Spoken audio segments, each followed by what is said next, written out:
Hi everyone, good afternoon. Sorry we're slightly late, just had one or two technical difficulties, so I'll kick straight off and go straight in with good afternoon everyone. I'm Tim Richards, Technical Services Manager of the Managing General Agents Association, and on behalf of the MGAA, I'd like to welcome you to our briefing this afternoon. This is being delivered by Mills and Reeve on the subject of appointed representatives, mitigating current risks and future reform. Before I introduce our presenter, I'd just like to run through a few housekeeping points. Please ensure your microphone and camera are turned off. If you'd like to ask a question, feel free to use the chat button at the bottom of your screen. Time allowing, these will be asked and answered at the end of the event. If we run out of time, questions will be answered post-event. This session does include a poll. This is anonymous. This presentation is accredited for CPD hours if relevant to your ongoing professional development programme. The briefing is being recorded, and a link to the recording will be issued post-event, together with slides and our feedback survey, which will take no longer than 2 minutes to complete. So please complete that, which allows us to deliver the best possible future events to our membership. So as a recap, today's briefing is on the subject of appointed representatives, mitigating current risks and future reform from Mills and Reeve. So let me introduce you to our presenter, Rachel McDonnell. Rachel is a specialist dispute resolution lawyer and has been helping clients to resolve their disputes for over 15 years. She has extensive experience in high-value corporate and commercial litigation, banking and financial services litigation, alternative dispute resolution, and financial services contentious regulatory matters, including enforcement proceedings and internal investigations. Rachel worked for a leading global firm in the city for over a decade before moving to Mills and Reeve in 2021. So without further ado, enjoy the briefing, everyone. And Rachel, over to you. Thanks very much, Tim. And before we begin, I'm also joined by Andrew Secker today, who's a partner in our employment team, who also specialises in this area. And Andrew has very kindly agreed to join today to ask some questions and to have a conversation about appointed representatives and the current regime. Andrew, do you want to say a few words before we start? Yeah, hi everyone. I think it's Tim's covered the key things about how we're going to take today's session forward. So do use the Q&A box. I'll be asking Rachel as many questions as I can, trying to cover off some of the basics and get to the heart of some of the thorny issues that are there for appointed representatives. I think it's quite helpful if we just set out some learning objectives for what people joining us today are going to take away. And so he says in control of the slides. Rachel, do you want to just talk us through what our people are going to take away from today? Sure. So you can see the 4 learning objectives there up on the slide. I won't read them out for you, but what I'm going to, in order to achieve those objectives, what we're going to run through today are, at its very base, what is the appointed representative regime and what does it mean in practice? Why the FCA has been so concerned about the regime, and because of that, what changes were introduced in December 2022 to try and address those concerns. I wanted to also look at some very briefly at some examples in practice to see how those regulatory obligations can come into play in a disputes context. And then finally look at what next and future reform. And that should hopefully get you through to the end of those learning objectives on the screen there. Now, I'll start by saying at the outset, this is a relatively technical area, as regulatory obligations generally are, but there's lots of obligations and reporting requirements for principals and appointed representatives in the regime. But what I want to do today is really try to avoid just simply listing obligations, because you're all very well able to read for yourselves. And when it gets very technical, I'm sure you'd seek the proper advice in that area. What I really want to focus on is providing an understanding of that regime in context, and in particular where the FCA is coming from and how the issues can play out in practice, and where the FCA might be going in the future in terms of the regime. But before we started, similar to the session that we ran last year, actually, we just wanted to run a quick poll to understand the audience today, so that I can make sure that I'm addressing everybody. And therefore, it would be helpful if you could explain, is your MGA or are you directly authorised by the FCA, an appointed representative of a principal firm, or don't know? And thank you very much for all. It feels very 2020, doesn't it, with all these polls. I didn't realise that I'd be able to see it going up and down as I watched. But it looks like there's a fairly decent split actually. So we've got, it looks like 43% directly authorised, 19% appointed representatives, 28 principal firms, and 10% don't know, which may well just be the one that I added. So we've got a good split there, I think, which is really useful to understand, because I always think coming onto these sessions that I'm likely to be speaking more to appointed representatives. But yeah, a good split, you think, Andrew? I think it is, and even better because we've got some content for both parties. So should we start at the very beginning, if we can get rid of the poll, please? Thank you very much.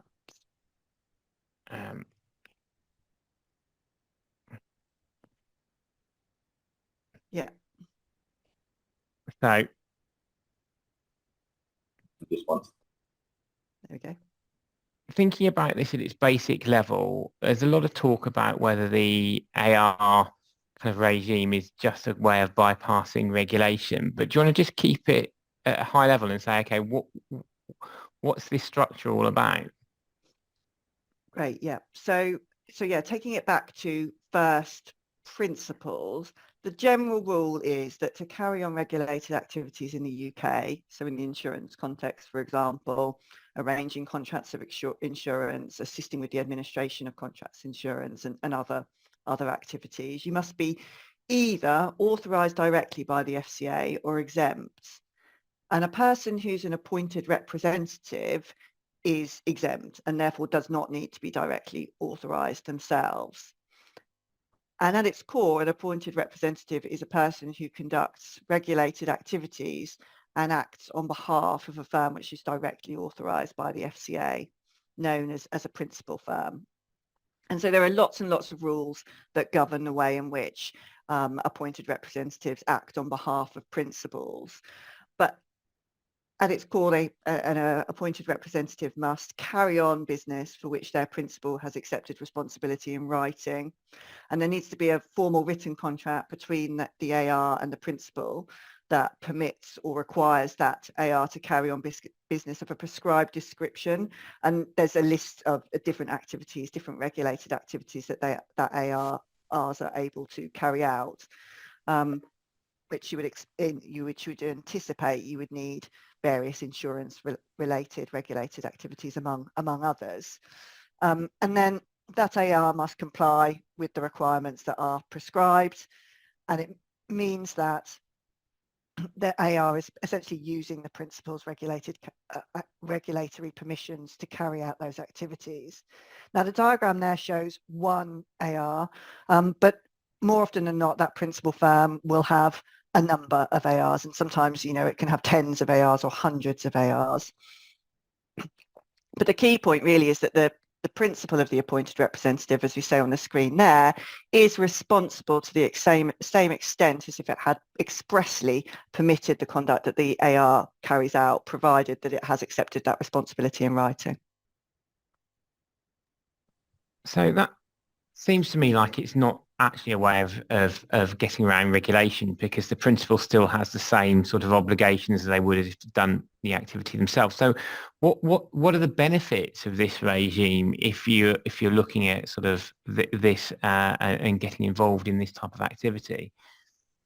Yes, so if we take a look at the next slide, there's not, I'm not going to list them all or talk about them in detail, but quite obviously, there is no need for that AR to become directly authorised, which, as many of you know, is both time-consuming, can be expensive. It can take months to become directly authorised. And that means, of course, that there's reduced compliance costs for ARs, There are no regulatory capital requirements, no minimum solvency requirements, no requirement to take out professional indemnity insurance, all of those additional costs and hurdles.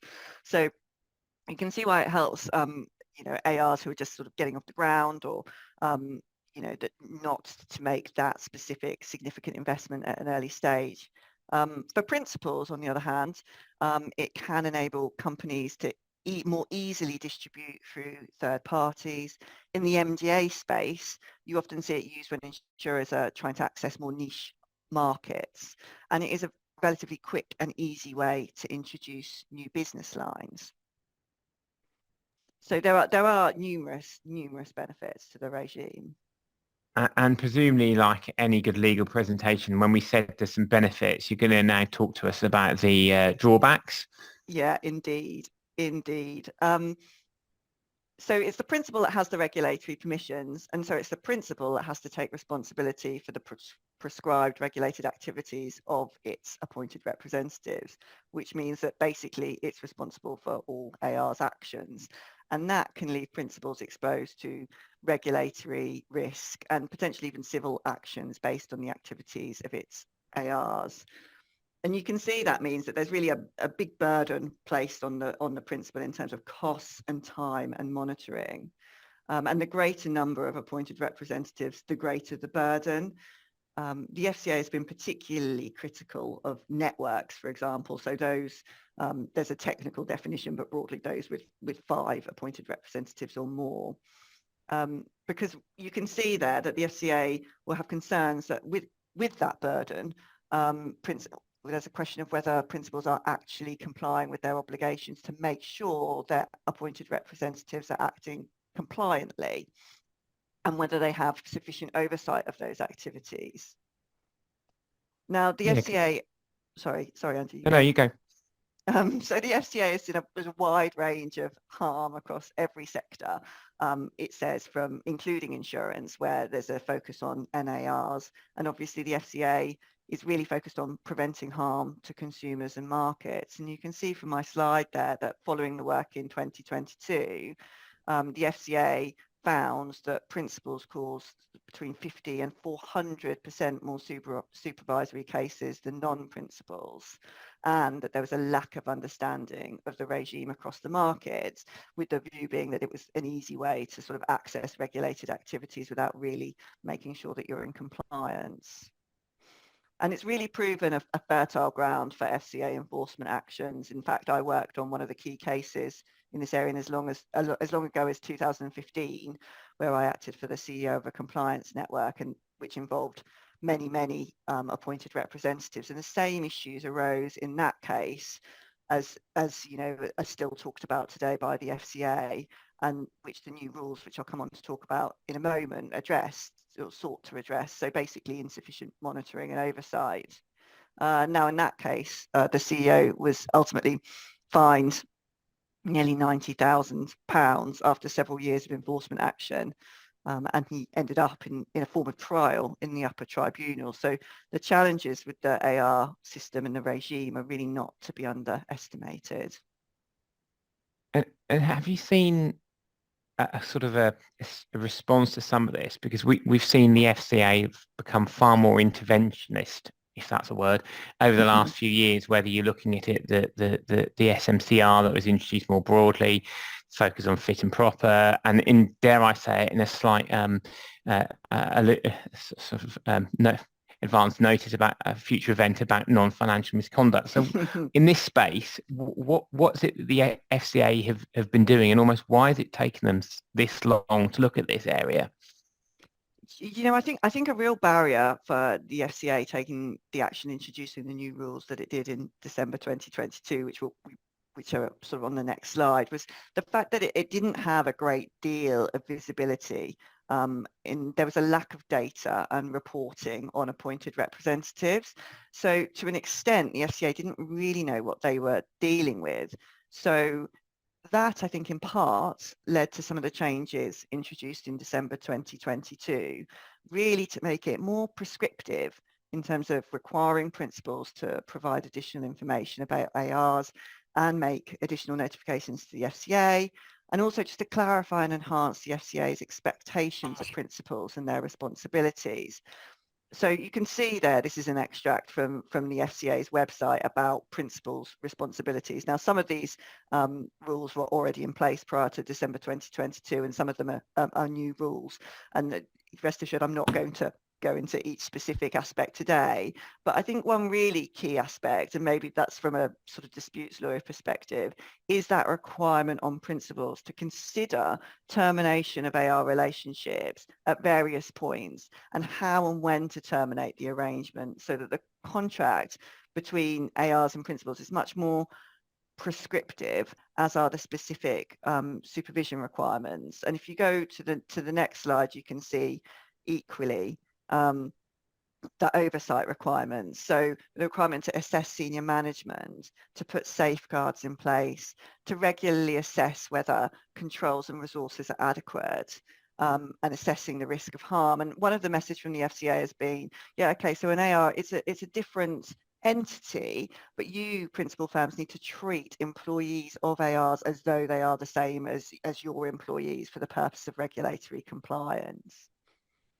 Yeah, it kind of feels a bit like someone's got the idea of standard subcontracting, where you say, and your subcontractor will flow down the same obligations that you have yourself onto them. So kind of following a general trend on regulation around making sure your supply chain is meeting the same sort of regulatory and other legal obligations, which is quite interesting. So that's kind of all interesting from the principal's perspective, but bearing in mind our audience today, what's that then meaning for the ARs themselves? Yeah, and I think in the past, in particular, ARs could be forgiven for saying, what's this got to do with me? Because these aren't my regulatory obligations, they're my principal firms. But the aim of those rules that were introduced in December 2022 is to say, okay, well, be more prescriptive with principal firms, and there's going to be a trickle down effect on interactions with ARs, supervision, monitoring and oversight. I mean, it's fairly trite to say that it's within everyone's interest to ensure compliance. But if you look at it objectively, the obligations on principals means that it's not within their gift to allow ARs to continue acting in a non-compliant manner.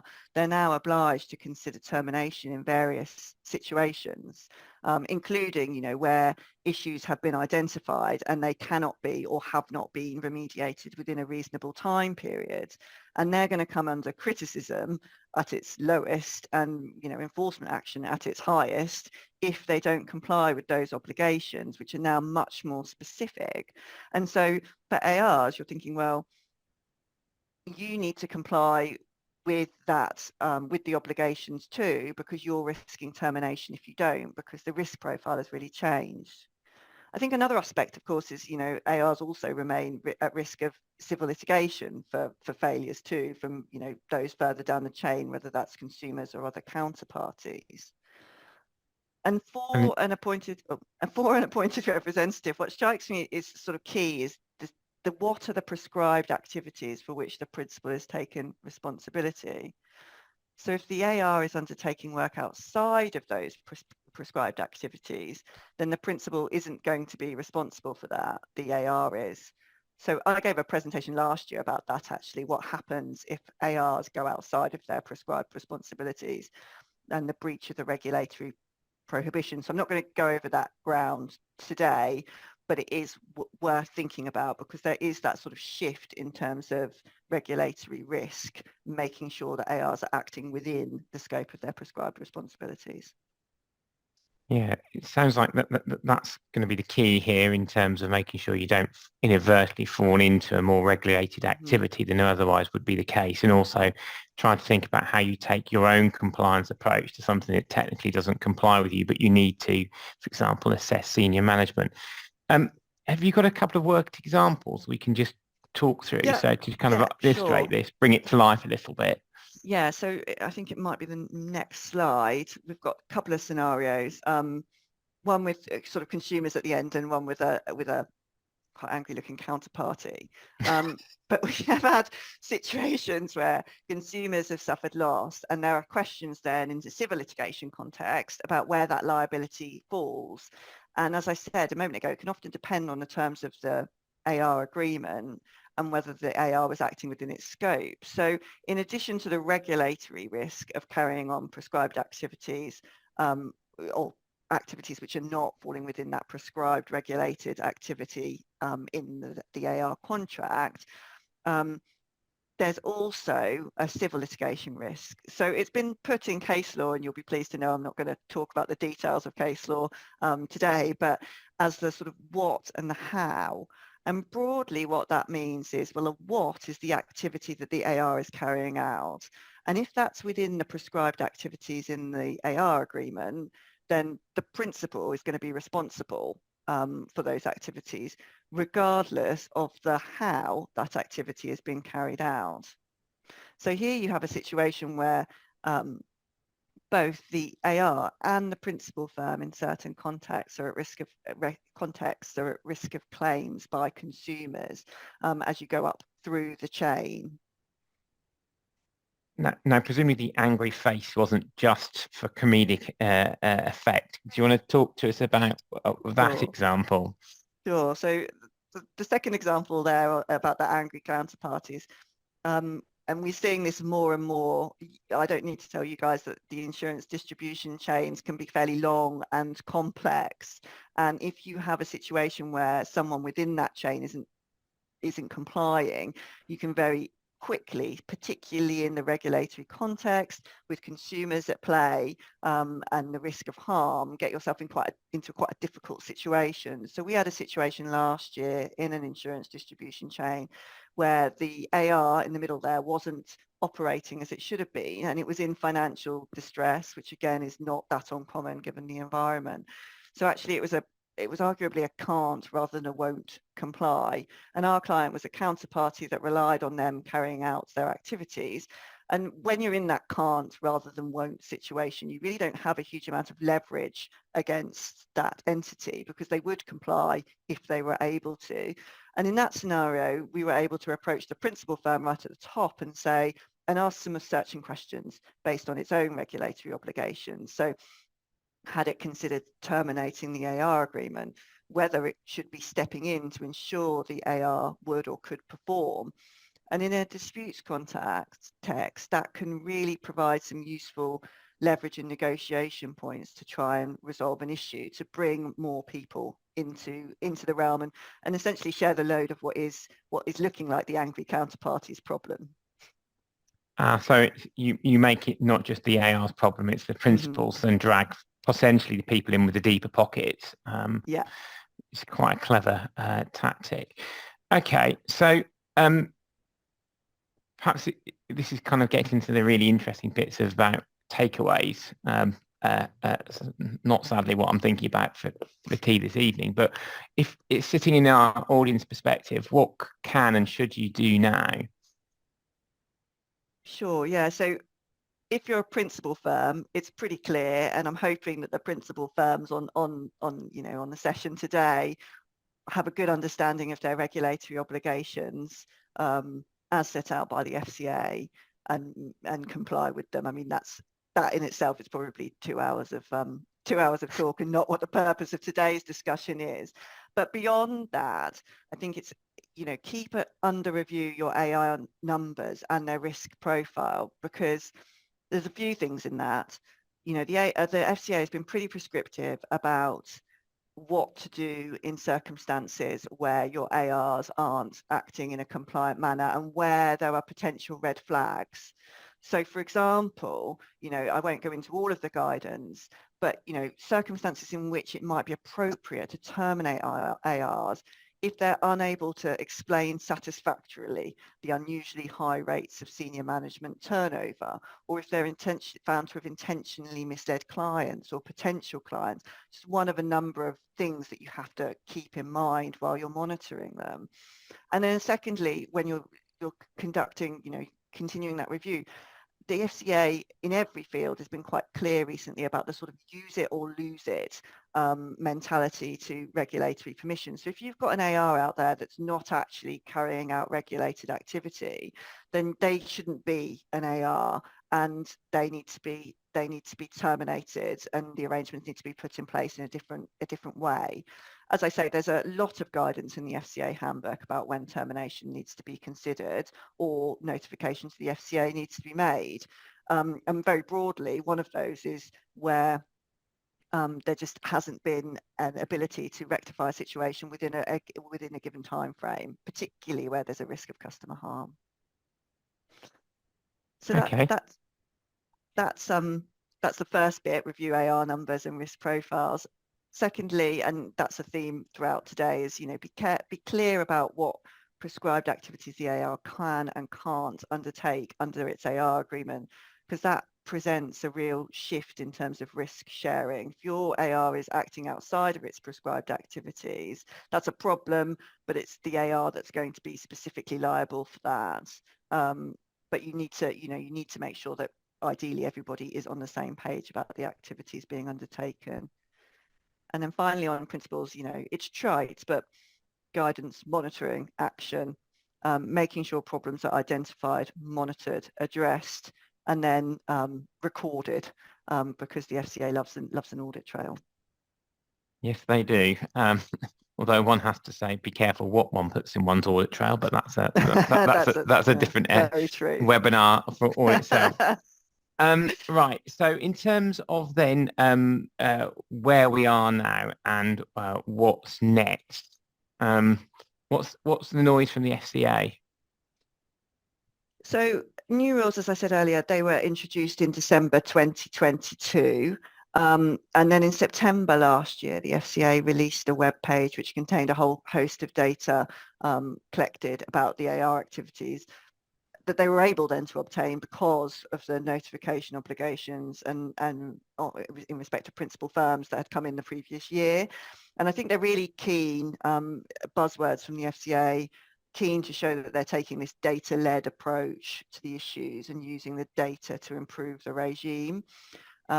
I'm not going to look at the key messages from that today, and they are up on the FCA's website if you want to take a look. But I just wanted to pull out the sort of 4 bottom bullet points on the slide there to make it clear that, those December 2022 rules aren't the end of the matter. Those there are the next steps that the FCA has set out. So strengthening scrutiny of authorisations and approvals, new forms, new regulatory returns, deeper analysis of existing data, and then, as they always say at the end, using all the tools at their disposal, attestations, requirements on firms, skilled person reviews, and, if appropriate, enforcement action.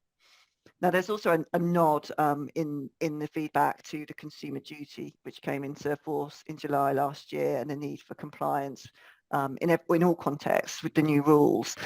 That consumer duty is a theme throughout most communications from the FCA at the moment, regardless of what sector you're operating in, as they continue to sort of bang the drum about the changes implemented by the consumer duty and what that means for people practically.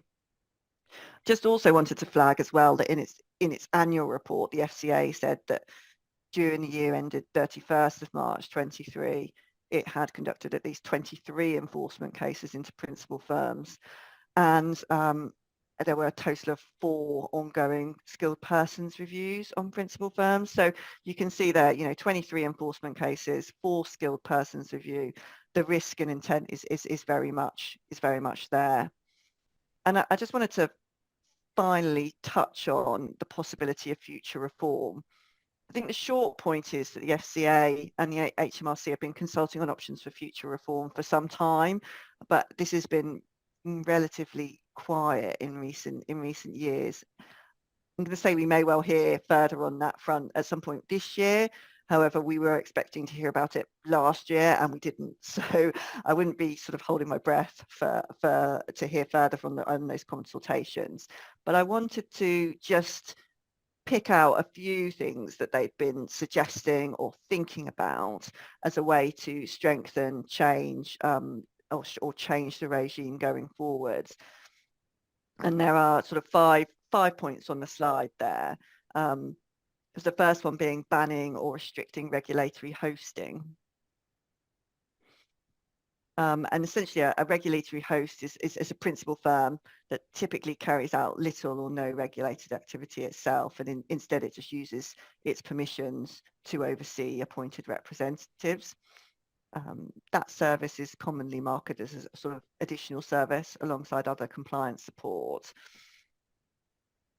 The FCA has been concerned about regulatory hosts more perhaps than other principal firms because of their sort of separate nature and a feeling of outsourcing compliance and all regulatory issues.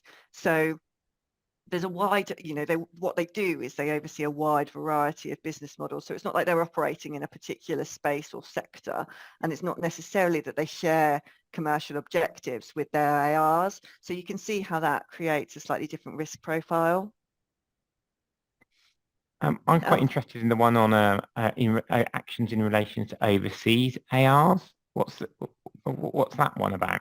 Yeah, so they haven't really suggested exactly what they want to do about overseas ARs, but just so you know, by overseas ARs, what they mean is firms or persons that have their head office outside the UK, and the FCA has been concerned about them because they think this practice may be used by some ARs as a way to access UK markets. It's been collecting data on this, and in October last year, it wrote to principal firms who may have ARs operating overseas to remind them, first, of the FCA's rules, and secondly, you guessed it, the consumer duty. So I think it's a bit of a watch this space, but what they've really done is identify different areas of concern about the AR regime and thought about how they might seek to address those specific risk areas, including overseas ARs. And is that then kind of linked to the last point here, which is enabling the FCA to investigate ARs directly? It sounds to me like with all the things that they're trying to do here is to get closer to the ARs themselves. So have you thought about what that means from the perspective of the ARs? Yeah, I mean, I think that one's quite was quite met with some resistance, I think, in the consultations, as in the ARs themselves, they're not directly authorised, and therefore, to allow FCA or other regulators to investigate them directly seems to really go against the whole principle of the regime, and so that in particular could cause some concern. And obviously, the FCA does have wide powers to investigate and require information. So I think many have seen that as a step too far. Yes, that would be quite interesting to see which audience that's coming from. So if we then just kind of, before we open the floor to questions, just have a recap on some key points that we've looked at today. So we've looked at what the AR regime is, the FCA's concerns, issues specific to MGAs, and then FCA's current views and options. If I could just ask the audience to see if they could, if they've got any questions, to start popping them in the chat box. I've got one to kick things off, says the employment lawyer. We've talked a lot about flowing down certain obligations, and one of the specific things you talked about was the extent to which there's a high turnover of senior managers within the AR itself. Does that mean that it's looking like that the SMCR actually applies to the senior managers that exist within the AR, or is there something slightly different in this context? Yeah, so it's an interesting one, really. It's a bit of a hangover from the previous regime, and I'm not sure I can explain why that is, but SMCR doesn't apply to appointed representatives, and they're excluded from it. And I think technically the relevant enabling legislation that brought SMCR in doesn't give the FCA the power to extend it beyond to ARs. And, you know, you can see there's a sort of logic to that because the principal firm is the regulated entity, not the AR. The principal is responsible for everything that goes on at the AR within the terms of the agreement. And so SMCR is all about responsibility and accountability. So it's not unreasonable, I guess, that those obligations remain with the principal firm. That said, if you're an AR and you're performing a sort of governing function for an appointed representative or a director or a chief exec or a partner, then you should be an approved person. But the wrinkle there, so going right back to the approved persons regime, which still has limited application in certain circumstances, and then your principal is responsible for your actions and making that they're the ones that need to apply for you to become an approved person. So you've got sort of two regimes operating in parallel there. You've got your principals who are within the scope of SMCR, and then you've got your ARs who are under the approved persons regime. Now, how that operates in practice, Andrew, is probably anyone's guess. Yeah, and certainly I think there is a big question when I was looking through it in a vague attempt to be as almost as knowledgeable as you on this last night, is to how you square the fit and proprietary test when there's no underlying conduct rules that directly apply. But I think therein lies the issue for ARs, which is almost complying as if it did apply, even if it strictly speaking doesn't. So we're beginning to get some questions in. The first question is about geographic territory. So where do the Channel Isles and Isle of Man sit in the FCA's view of what is or isn't international? Yeah, it's interesting, isn't it? So they have the UK ambit. Strictly speaking, I'm not entirely sure. I might need to follow up on that one, whether they'd be overseas or whether they'd be within the FCA's remit. I don't know if you have any thoughts on that, Andrew. Yeah, it's quite interesting. I was looking at whether a certain type of employment law applied in Jersey this morning, because that's how fun my my Tuesday's been. So I wouldn't be surprised if there is some joined up approach to certain aspects, but I think they take us almost the Jersey version of kind of the UK laws. So if that principle were to follow, I'd expect that there might be a slight difference view on Jersey as opposed to, let's say, certain overseas territory which has no causal or historic link to the United Kingdom.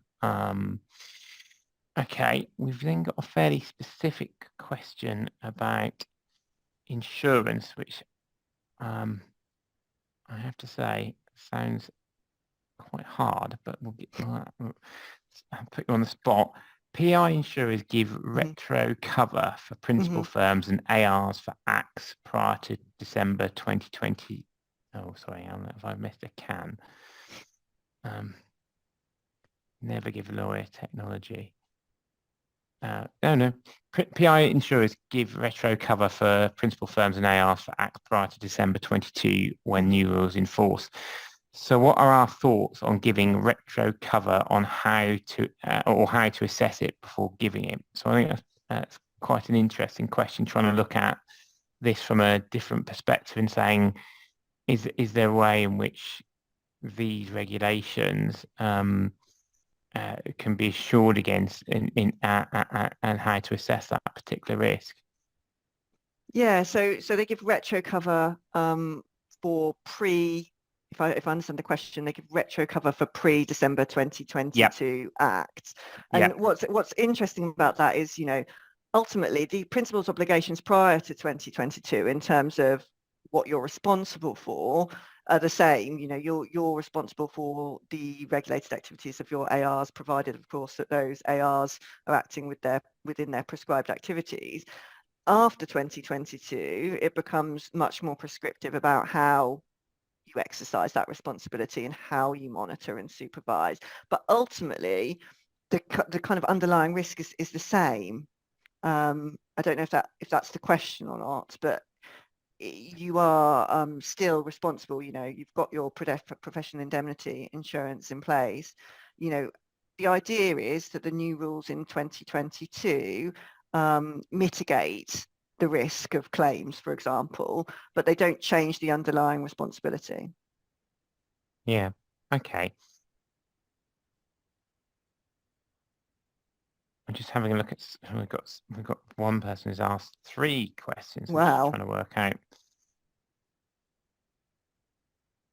Okay.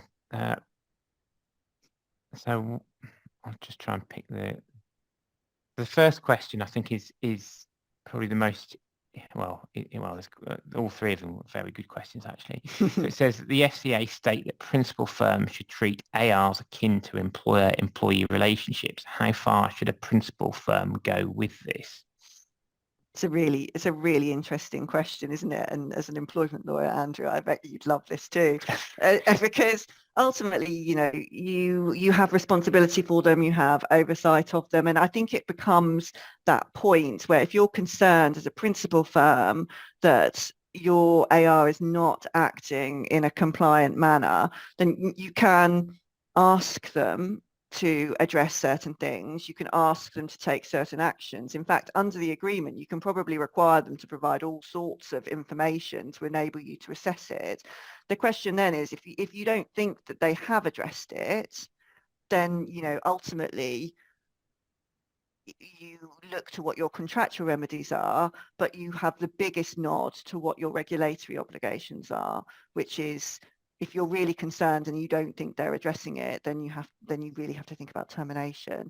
So it's about knowing that, ultimately you have an escalation path, perhaps, in terms of how to deal with things.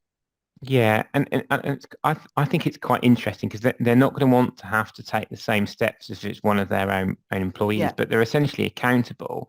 So a red flag would be if the AR doesn't have anything to demonstrate it has assessed fitness and propriety, regardless of whether it has to do the same actual physical steps in terms of the assessment and submitting that each year with the FCA. So for me, I think it's about making sure that you can demonstrate as a principal firm that you've met your obligations. And I think the flip side around for MGAs is it's almost thinking about, well, hang on a minute, this is our contract under which we're authorized to take this regulatory type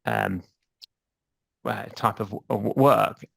These rules around SMCR and some of those other provisions which impact certain people at certain levels are there for very good reasons. So to what extent do you adopt some of the best of those practices on regulatory controls, not only to appease your principle, but also as a matter of good governance? And I think that there's always that dark art of finding the right balance, isn't there, between, adopting something you don't technically have to and something that is actually workable for your business partners and fulfills what they wish to do. Just going to check for some other questions. I can see one question here that I might take, actually, in terms of the question is more of a clarification question. If an appointed representative goes over and above its authority given by the AR agreement, would the principal still be liable? And would liability of the principal then even extend to matters such as fraud? Coupled with this, what effect would an indemnity given by the AR to the principal have for this? So really interesting question, several parts to it. I think the first part is, if the AR is conducting an activity, so say, like for example purposes, you've got a situation where an AR is able to undertake the prescribed activity of administering insurance on behalf of a principal firm. And then it goes over that, so it starts arranging that insurance. Again, this is just all illustrative. Then the principal, provided its agreement is sufficiently clear about what prescribed activities that AR can undertake, will not be responsible for that AR going over and above its prescribed activities authority. And that becomes then the AR's problem and a potential regulatory perimeter breach by it, because it doesn't have the permission, it can't use the principal's permission to arrange those contracts of insurance. So that's the first bit. And then the second bit, I think, so then the second question is about fraud. I mean, if that AR has been sort of acting just totally outside of the realms of what it was supposed to do, and therefore committing fraud, I think it would really depend on the facts. But what I can say is that that principal would likely be caught up in a lot of communication with the FCA about the fact that the AR had committed fraud, and what anti-fraud measures were in place within that AR, within the principal firm. What oversight and monitoring was that principal firm undertaking to make sure that these sort of risks were mitigated. And then finally, so coupled with this, what effect would an indemnity given by the AR to the principal have?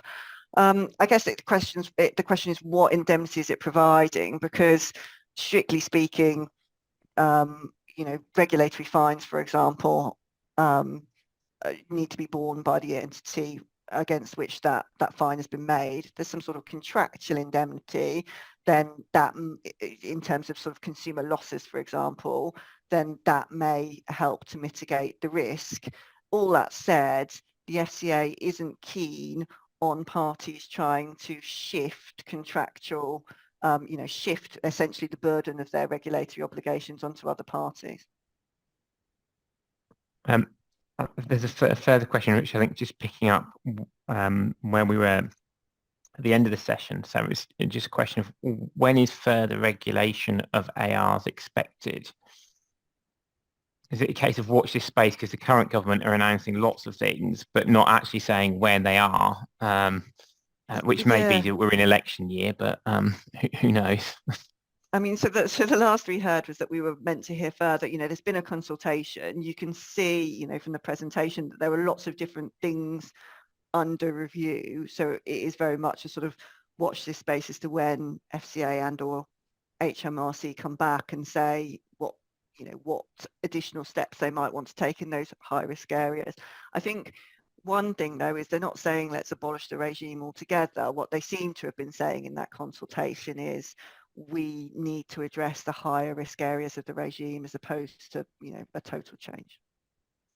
So that might lead on to one of the other questions we've got here in terms of the different types of risks in this, because one of the questions has been, what are the considerations where you have an AR within an internal group structure? So essentially they're accessing some of the same staff that may well have been caught by the regulated activity.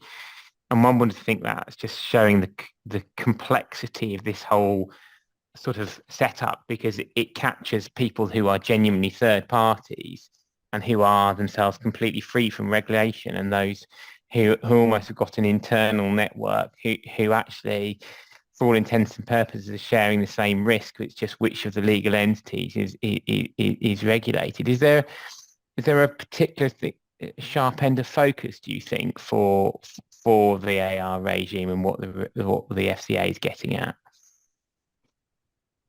It's a really difficult question, isn't it? I think it's a demarcation, or at least an understanding of responsibility and where those lines fall, and making sure that everybody who is potentially within the scope of that sort of regulation, what they're doing, understands that they're within the scope of that regulation, so that those lines of responsibility are clearer. Because it is often the case that with appointed representatives in particular, what the regulated piece of what they do can be so small in comparison to the sort of major focus of what their business is. So it's that sort of delineation, demarcation, and understanding of where those lines should be drawn, I think. Okay. Well, I think that's most of the questions. So I think one or two fairly specific ones, which we can follow up after if that would be helpful. But just check whether there's any other questions in the room. Nope. No, I think that's it. Okay. Well, I've learned an awful lot on ARs over the last couple of days. That's been absolutely fantastic. Thanks to so the much. MGAA for organising this for us. Thanks, everyone, and thanks very much for joining and for all your really, really interesting and insightful questions. And I really was hoping to get out of this and you know, a bit more of an understanding about how it works on the ground. And your questions are really shedding some light on that. Yeah, there's some of the harder questions I've seen in one of these webinars for a while. Glad I was doing the hoster function there. So thank you all. Thank you. Cheers. Thanks both. Thanks, Rachel. Much appreciated. So let's wrap it up there. Now the questions are all complete. So thanks again, Rachel, for your session today. Thanks, Andrew, too. Everyone, I'm sure, will agree it's been very engaging. As you'll have seen, and actually, Andrew, if you wouldn't mind just sharing the last slide of the pack, that's got Rachel's contact details on. So you'll be able to see them in a second. But also, Rachel's email address is Rachel. That's RACHEL.McDonnell, MCDONNELL @mills-reeve, REEVE.com, which you can see there. Or feel free to contact me at tim.richards@mgaa.co.uk with any questions or introductions, and I'll be happy to pass these on. So thanks all of you for joining us. Please don't forget to provide your feedback and do look out for forthcoming MGAA events. I hope you all have a productive afternoon. Thanks again for joining us and see you all soon.